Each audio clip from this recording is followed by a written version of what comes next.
একজন মুসলিমের উপরে দিনের জ্ঞান অর্জন করাটা ফরজ। আপনাদের জন্য পলিটেকনিক ইনস্টিটিউশনে পড়া ফরজ নয়, ওয়াজিবও না, সুন্নতও না, মুস্তাহাবও না।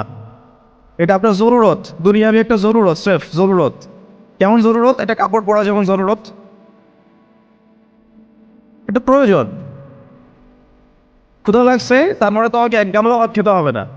আমার জরুরত যতটুকু খেলেই তো আমি আবার দাঁড়িয়ে যেতে পারতেছি। তো জরুরত প্রয়োজনকে জীবনের লক্ষ্য বানিয়েছি আমরা।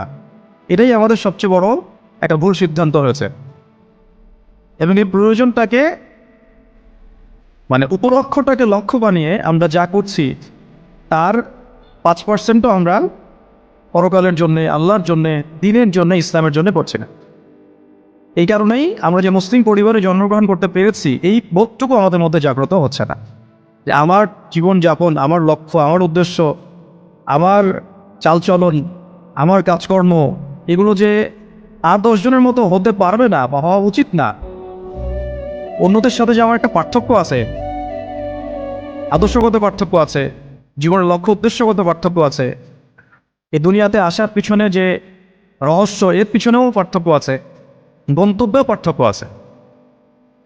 আমরা ছাড়া, মুসলিমরা ছাড়া অন্য যে কোনো কাফের যদি কাফের অবস্থায় মৃত্যুবরণ করে সরাসরি বিনা হিসেবে জাহান্নাম, এটা ওদের গন্তব্য।